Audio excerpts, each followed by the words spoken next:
नहीं पढ़ा तो पहली बार मेरी जो वैज्ञानिक सोच की तरीका था, अभी भी वैज्ञानिक सोच कभी भी परफेक्ट नहीं हो सकता, जबकि श्रद्धा के नाम की चीज हमेशा परफेक्ट होती है।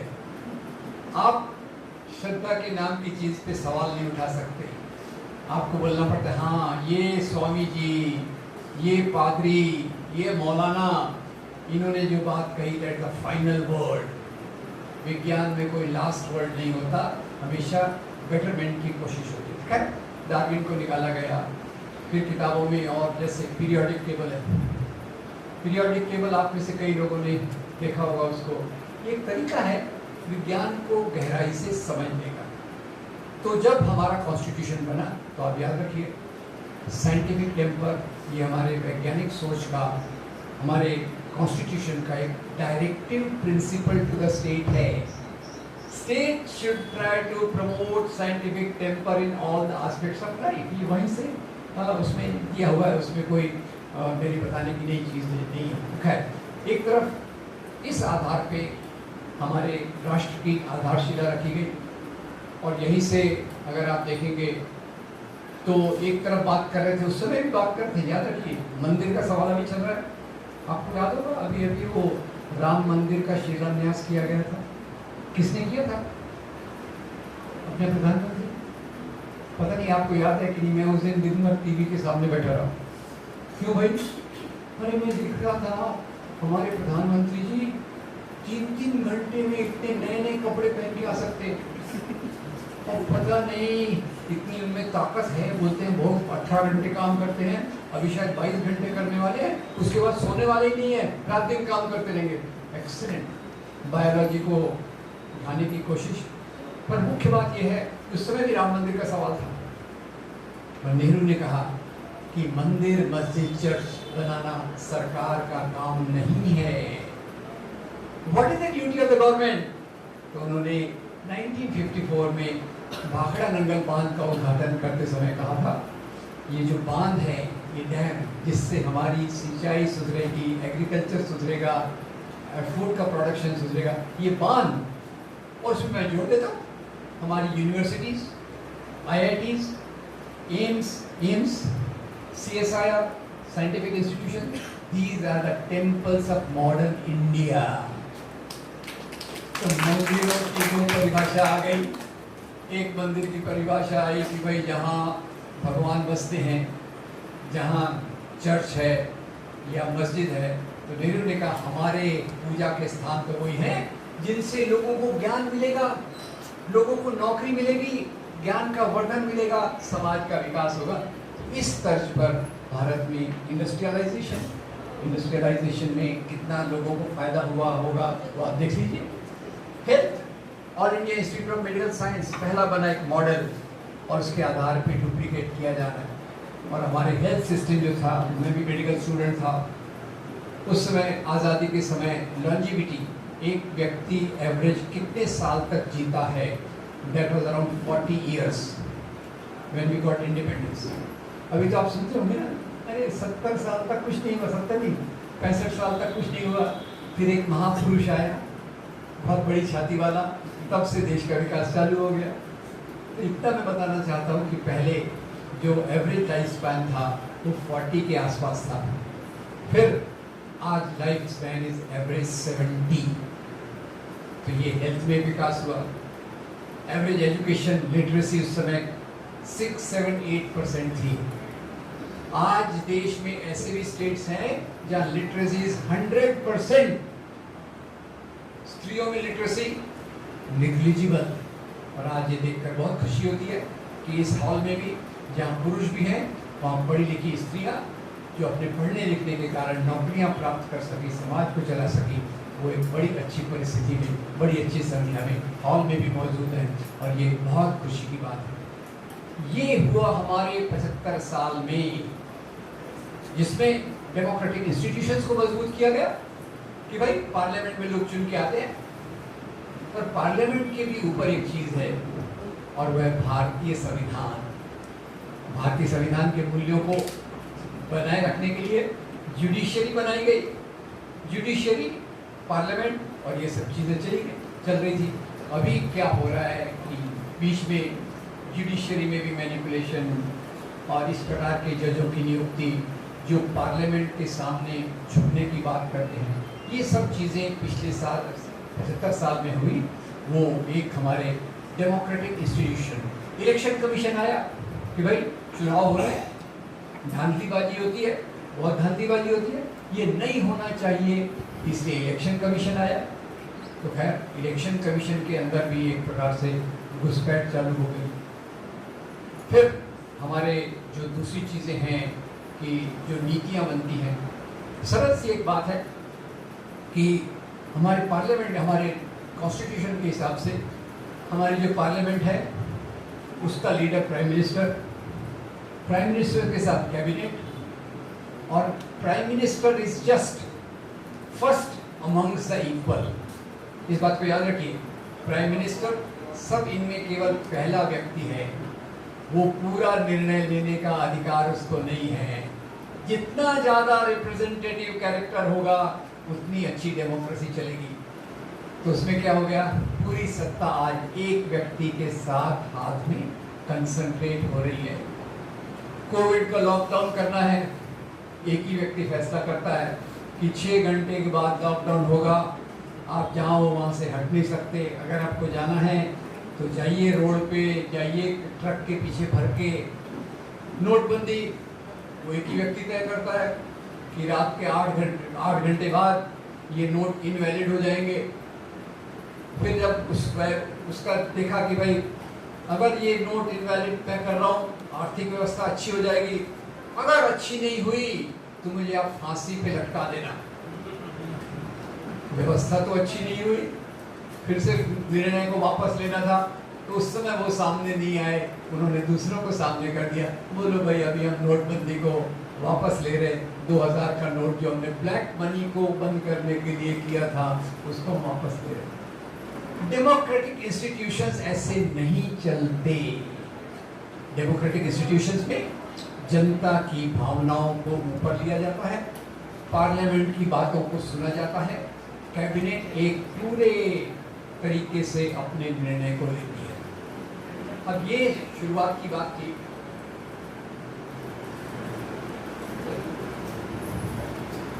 इसमें फिर देखिए, आप में से शायद कई लोग LIC से हैं। मैं आपको जो मेरी छोटी समझ में बताना चाहता हूँ कि LIC ने यहाँ के आम लोगों को कितना फ़ायदा किया, और ये फ़ायदा गरीब, गांव के गरीब भी उसका फ़ायदा उठा रहे हैं, आम लोग भी इसका फ़ायदा उठा रहे हैं। और उस प्रकार के LIC हो, SBI हो, इनकी एक बहुत बड़ी संपत्ति का एक भाग कुछ पूंजीपतियों के जेब में डाला जा रहा है। तो ये 5-6 चीज़ें जो मैं देख रहा हूँ पिछले लोकतंत्र में जो हुई, और इसका कारण क्या है? इसका कारण एक निश्चित रूप से मैं उसका सबसे बड़ा कारण मानता हूँ कि पहले जब भारत आज़ाद हुआ तो धर्म के नाम की राजनीति कोई ज़्यादा महत्व नहीं रखती थी। Politics in the name of religion was bypassed, और जो राजनीति का आधार था वो हमारे लोकतंत्र के मुद्दे, हमारे जीवन के मुद्दे, इसके आधार पर हमारी नीतियाँ चलती थी। और जो धीरे धीरे उसका परिवर्तन हो गया है, धर्म के नाम पर ध्रुवीकरण, polarisation in the name of religion, और politics in the name of religion. मुझे गलत मत समझिएगा, मैं धर्म की आलोचना नहीं कर रहा। मैं इस बात को मानता हूँ कि धर्म जो है वो नैतिक मूल्यों का उच्चतम रूप है। वो इस्लाम हो, हिंदुइज्म हो, क्रिश्चियनिटी हो, जैन हो, सिख धर्म हो, बौद्ध धर्म हो, ये हमारी मानवता की बातों को ऊपर रखते हैं एक तरफ, और दूसरी तरफ धर्म के नाम की राजनीति। Please try to understand the difference between the two. ये हमारी सबसे कंफ्यूजिंग बात यही होती है कि धर्म के नाम की राजनीति आती है और वो समाज को बांटने चालू कर देती है। मैं अपने विद्यार्थी जीवन को याद करता हूँ, और उस समय जेब में पैसे तो ज़्यादा नहीं होते थे, पर एक 25 पैसे की चाय आती थी। चाय को 3 लोग शेयर करके पीते थे और 3 घंटा गप्पे मारते थे। कि समाज से गरीबी दूर कैसे हो। ये उस समय का मेन मुद्दे रहते थे 1960s में, 1970s में। अब पूरे मुद्दे बदल गए। मुद्दे बदल गए। धर्म के नाम की राजनीति, मंदिर, लव जिहाद, गाय और ये चीज़ों के आधार पे हमको एक धर्म वाला राष्ट्र बनाना है। इसको मैं थोड़ा इलेबोरेट करना चाहूँगा कि आज लोकतंत्र पे सबसे बड़ा खतरा कौन सा है। ये आपने जो मेरी समझ में वही है कि धर्म के नाम की राजनीति लोकतंत्र पर सबसे बड़ा खतरा है। केवल भारत में ही नहीं, जिस देश में भी लोकतंत्र के बदले धर्म के नाम की राजनीति आती है, वो पाकिस्तान में इस्लाम के नाम की राजनीति हो, श्रीलंका में बौद्ध धर्म के नाम की राजनीति हो, म्यांमार में बौद्ध धर्म के नाम की राजनीति हो, या अमेरिका के कुछ प्रदेशों में क्रिश्चियन फंडामेंटलिज्म की राजनीति हो, वो जगहों पर प्रगति नहीं हो सकती। मैं इसी बात से आपको याद दिलाना चाहता हूँ, दो चीज़ें आपको शायद याद होगी। अभी वो श्रीलंका में बहुत बड़ा अपराइजिंग हुआ था, डू यू रिमेंबर? लोगों के पास क्या नहीं था, खाने को नहीं था, नौकरियां नहीं है, इंपोर्ट करना पड़ रहा था, आटा महंगा हो गया। क्यों? मैं इस बात को पहले स्टडी नहीं किया था। जब श्रीलंका में अपराइजिंग हुई तो मेरी एक बहुत अच्छी दोस्त है, वो श्रीलंका की थी, उन्होंने बहुत अच्छा आर्टिकल लिखा और उन्होंने इसे बताया कि श्रीलंका में 1948 से बुद्ध धर्म के नाम पर सिंहला लोगों ने राजनीति की। अब ये मुझे बताने की जरूरत है क्या? दुनिया का सबसे शांति का प्रसार करने वाला कौन है व्यक्ति? गौतम बुद्ध। और सबसे नफरत फैलाने वाली कौन सी राजनीति है? सिंहला राजनीति, जो बौद्ध धर्म का नाम लेकर राजनीति करती है। और उसमें किसका कत्लेआम किया श्रीलंका में? हिंदू तमिल का। प्लीज नोट, ये मैं एक धर्म की बात नहीं कर रहा, श्रीलंका से चालू कर रहा हूँ। सिंहला का मैंने स्टडी किया, बहुत शर्म आई मुझे, क्योंकि मैं गौतम बुद्ध को, महावीर भगवान को, गुरु नानक को, संत परंपरा को, गांधी परंपरा को एक बहुत महत्वपूर्ण तरीके से देखता हूँ। क्यों देखता हूँ? क्योंकि इन्होंने धर्म को नैतिक रूप मूल्य के रूप में देखा। They saw religion as a moral value. They saw religion as a moral value. जैसे हिंदू धर्म कर लीजिए, वसुधैव कुटुंबकम। वसुधैव कुटुंबकम जब मैं कहता हूँ तो मेरे लिए फिर किसी से नफरत करने का रास्ता बंद हो जाता है कि कोई मेरा पड़ोसी हिंदू हो, मुसलमान हो, नास्तिक हो, आस्तिक हो, सिख हो, वो मेरे परिवार का भाग हो जाता है। और जब मैं क्रिश्चियनिटी में जाता हूँ, वही बात मुझे दिख जाती है। क्रिश्चियनिटी में क्या दिख जाती है? लव दाई नेबर, अपने पड़ोसी से प्यार करो। उस समय ये मत देखो कि पड़ोसी का धर्म क्या है। फिर मैं जाता हूँ इस्लाम पे, जिस पे आज सबसे ज़्यादा नफरत फैलाई जाती है। इस्लाम का एक वाक्य मुझे बराबर दिमाग में हॉन्ट करता रहता है। It keeps in my mind, जिस व्यक्ति का पड़ोसी भूखे पेट रहता है, जिस व्यक्ति का पड़ोसी भूखे पेट रहता है, उसके लिए जन्नत के दरवाजे कभी नहीं खुलेंगे। पड़ोसी कोई भी हो सकता है, हिंदू भी हो सकता है, क्रिश्चियन भी हो सकता है, नास्तिक भी हो सकता है, बहुत भी हो सकता है। पर एक मुसलमान के रूप में मुसलमान का क्या कर्तव्य है कि वो अपने पड़ोसी के वेलफेयर का ध्यान रखे। तो ये एक तरफ होते हैं धर्म के नैतिक मूल्य, और दूसरी तरफ होती है धर्म के नाम की राजनीति। श्रीलंका में बौद्ध धर्म के नाम की राजनीति, देश बर्बाद हो गया। पाकिस्तान में इस्लाम के नाम की राजनीति, क्या हुआ? एक तरफ मौलानाओं का पावर बढ़ गया, आर्मी का पावर बढ़ गया। अभी तक अमेरिका ने उसको कुचला रौंदा और कुछ बड़े जमींदार, लैंडलॉर्ड्स और उनके कोलैबोरेटर्स, उनकी प्रॉस्पेरिटी हुई। अब इस मामले में India was better. India was better. We were the only country in the subcontinent where secular values were strongest. हम वो देश थे जहाँ नेहरू, सुभाष चंद्र बोस, सरदार पटेल, मौलाना अबुल कलाम आज़ाद, गांधी, ये सब एक प्रकार से पूरी तौर से सेक्युलरिज्म, धर्मनिरपेक्षता में गढ़े हुए लोग थे। अब ये गढ़े हुए लोग थे और इनकी नीतियाँ नहीं चल पाई, ये हमको सोचने की ज़रूरत है। मैं नेताजी सुभाष चंद्र बोस को भी नहीं भूलता, भगत सिंह को भी नहीं भूलता, बाबा साहब आम्बेडकर को भी नहीं भूलता। इन सब लोगों ने मोटे तौर पे वो मूल्यों को सामने रखा जिसके कारण भारत का संविधान, भारत की फाउंडेशन बनी।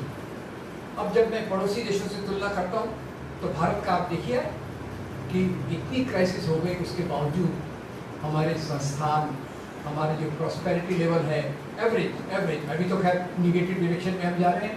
पिछले 8-9 साल में देखिए तो प्रोपेगेंडा बहुत है, पर वास्तविक में नौकरियां कम हो रही हैं, संपत्ति कुछ थोड़े हाथों में सीमित हो रही है।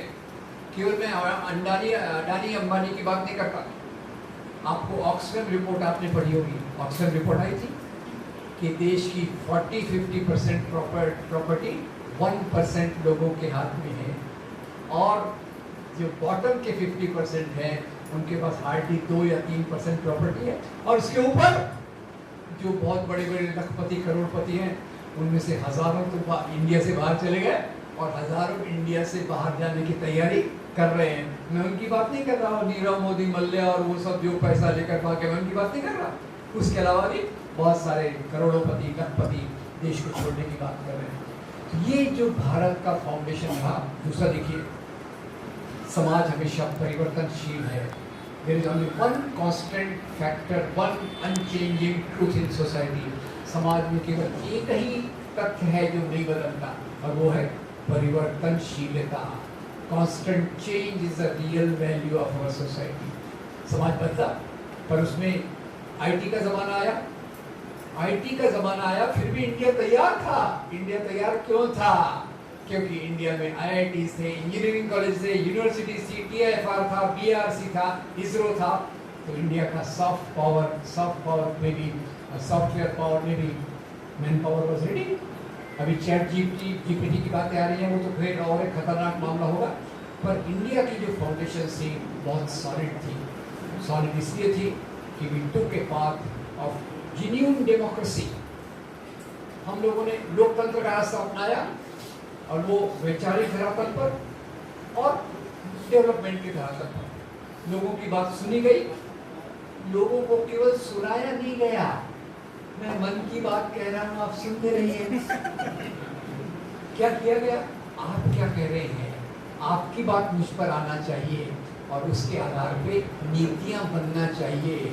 नहीं तो भाई मैं तो हूँ, मुझे कुछ नहीं है, फकीर आदमी हूँ, लाखों रुपए के कपड़े पहनता हूँ, फकीर आदमी हूँ, लाखों रुपए के कपड़े पहनता हूँ, अगर प्रॉब्लम हुआ तो झोला उठा के चले जाऊँगा। अब ये मामला है। लोकतंत्र में लीडर को लोगों की बात सुनकर अपने निर्णय लेना चाहिए। तो ये एक जो मामला है हमारे लोकतंत्र में, जो मैं राजनीति की बात कर रहा था, एक तरफ धर्म है और एक तरफ धर्म के नाम की राजनीति है। और धर्म को मैं फिर से थोड़ा इलैबोरेट कर देता हूँ, क्योंकि धर्म को समझने के लिए बहुत कोशिशें होती हैं, और धर्म को समझने के लिए कई लोग एक्सपर्ट भी सामने आते हैं। कोई बाबा लोग होते हैं ना, कुछ जेल के अंदर और ज़्यादा जेल के बाहर, वो भी अपने आप को धर्म का ठेकेदार कहते हैं। पर धर्म को समझना हो तो मेरे ख्याल से कबीर का एक दोहा सबसे इम्पोर्टेंट है। कल ही मैं कबीर की भजन सुन रहा था, शीला वीरमानी के कबीर का एक दोहा था। हिंदी में थोड़ा सा सरल करके कोशिश करूँगा। क्या कहते हैं वो?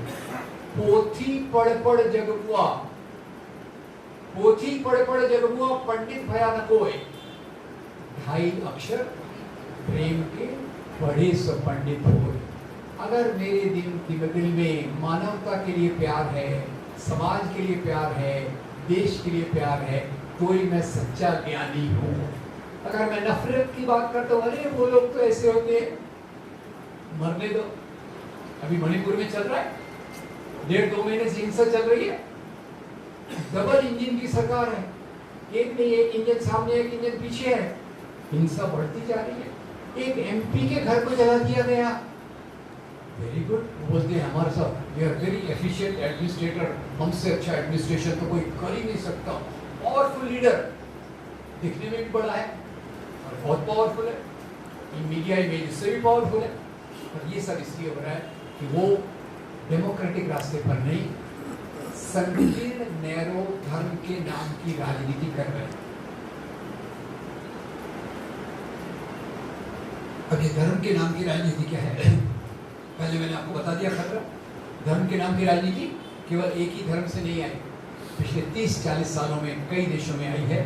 क्रिश्चियन फंडामेंटलिज्म के नाम पे अमेरिका में भी चल रही है, बुद्धिस्ट फंडामेंटलिज्म के नाम से म्यांमार और श्रीलंका में चल रही है, इस्लामिक फंडामेंटलिज्म के नाम पे पाकिस्तान, अफगानिस्तान और दूसरे वेस्ट एशिया के बहुत सारे जगहों पे चल रही है। तो भारत में ये राजनीति कैसे आई? क्या भारत में हमेशा पहले राजनीति होती थी? ये थोड़ा समझने की बात है, इसको थोड़ा गहराई से समझिए, क्योंकि लोकतंत्र को अगर समझना है तो हमको इसको राजाशाही से अलग करके देखना पड़ेगा। आजकल कौन सा युग है? अरे हमारे महान हिंदू राजा, टेक्स्ट बुक्स में भी वही बात हो रही, मुगल राजाओं को निकाल दो, मुगल राजाओं को निकाल दो और चोला, मराठा और दूसरे अहोम, उन राजाओं को ले आओ। अरे भाई, राजाओं को इतना गहराई से समझने की क्या जरूरत है? क्या राजा आज हमारे प्रतीक हो सकते हैं? क्या राजा राष्ट्रवाद पे चलते थे? गलत, राजा लोग चलते थे राजाशाही के सिद्धांतों पर। I hope I am clear. थोड़ा कठिन तो नहीं पड़ रहा? क्या लग रहा है आपको? एम आई अंडरस्टैंडिंग? राजाशाही, लोकशाही, फर्क है। राजाशाही में क्या है? राजाशाही में राजा राज्य करता है, वो कहता है कि ऊपर वाले ने मेरे को शक्ति दी है और मेरा शक्ति के आधार पे आप मेरी बात सुनिए। इसलिए अभी अपने पार्लियामेंट के उद्घाटन के समय सेंगोल आ गया। सेंगोल कहाँ से आता है? ऊपर से नीचे। लोकतंत्र कहाँ से होता है? नीचे से ऊपर। तो राजाशाही और लोकतंत्र में फर्क समझिए। राजाशाही के समय धर्म के नाम की राजनीति नहीं चलती थी। मैं ये नहीं कह रहा कि राजाशाही में समस्याएं नहीं थी, राजाशाही में जमींदारी थी, फ्यूडलिज्म। और फ्यूडलिज्म की एक प्यारी बात आपको बता दूं, प्यारी मतलब हम प्यार से उसको समझ सकते हैं, कितनी फ्यूडलिज्म कितना एक शोषण की व्यवस्था थी। अब फ्यूडलिज्म में आप देखिए, सबसे नीचे किसान उत्पादन करता है, 14, 15, 16 घंटे मेहनत करता है, महिलाएं मेहनत करती हैं, आदिवासी जंगलों को बचाते हैं, मजदूर खेतों में काम करते हैं, व्यापारी काम करते हैं। पर हमको जो वो युग याद रहता है राजाओं के नाम पे। महान हिंदू राजा बनाम खतरनाक मुसलमान राजा। और उसका उल्टा उदाहरण क्या होता है? पाकिस्तान में जाएंगे तो क्या बोलेंगे वो?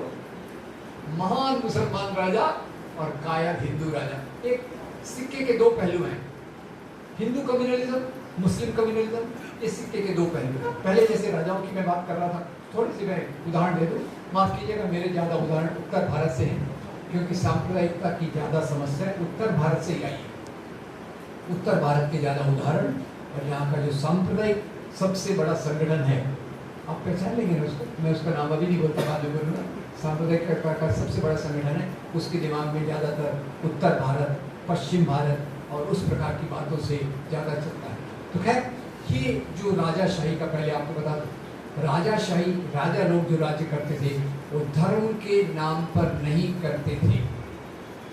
राजा लोग राज्य क्यों करते थे, इसका मैं आपको एक उदाहरण दे दूं। अभी अभी वो औरंगजेब हमारे महाराष्ट्र में आपको याद होगा, अभी औरंगजेब के नाम पे, औरंगजेब और शिवाजी के नाम पे एक बाइनरी खड़ी कर दी गई है।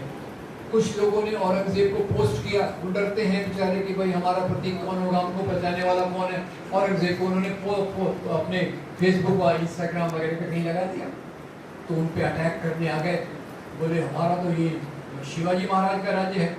मैंने बोला भैया, औरंगजेब हो या शिवाजी, क्या दोनों, क्या शिवाजी हिंदुओं के आधार पर राज्य करते थे? क्या औरंगजेब मुसलमानों के आधार पर राज्य करते थे? इसी को मैं थोड़ा पहले समझ लूँ। तो औरंगजेब और शिवाजी में थोड़ा, माफ कीजिएगा महाराष्ट्र का उदाहरण है, औरंगजेब एम्परर था, शिवाजी महाराज अपने राज्य का विस्तार कर रहे थे। तो औरंगजेब ने कहा कि भाई शिवाजी को कंट्रोल करना ज़रूरी है, नहीं तो ये बढ़ता जाएगा पावर में। तो औरंगजेब ने शिवाजी को कंट्रोल करने के लिए अपनी आर्मी भेजी, और आर्मी का लीडर कौन था? आर्मी का जो लीडर था उसका नाम था राजा जय सिंह। इधर राजा जय सिंह औरंगजेब की तरफ से आया, और शिवाजी महाराज की जो फौज थी उनमें दौलत खान, सिद्दी संभल, इब्राहिम गांधी, ये सब उनके साथ थे। तो मुझे हिंदू मुसलमान का मामला यहाँ दिख ही नहीं रहा। मुझे क्या दिख रहा है? दो राजा हैं, एक अपने राज्य को बढ़ाना चाहता है, दूसरा चाहता है कि उसके राज्य की बॉर्डर्स कम ना हो।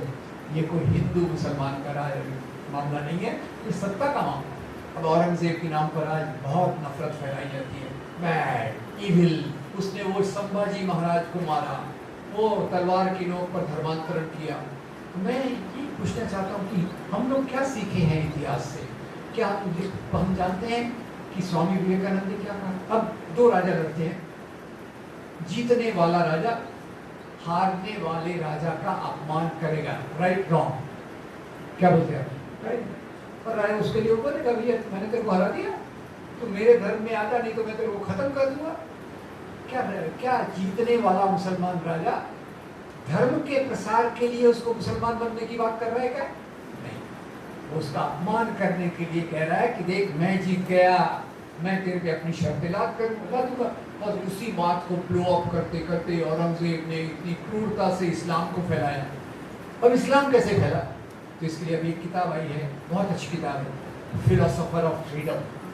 फिलोसोफर ऑफ फ्रीडम आप गेस कर सकते हैं, एक भारत के महान स्वामी के ऊपर वो किताब है, उनका नाम है स्वामी विवेकानंद।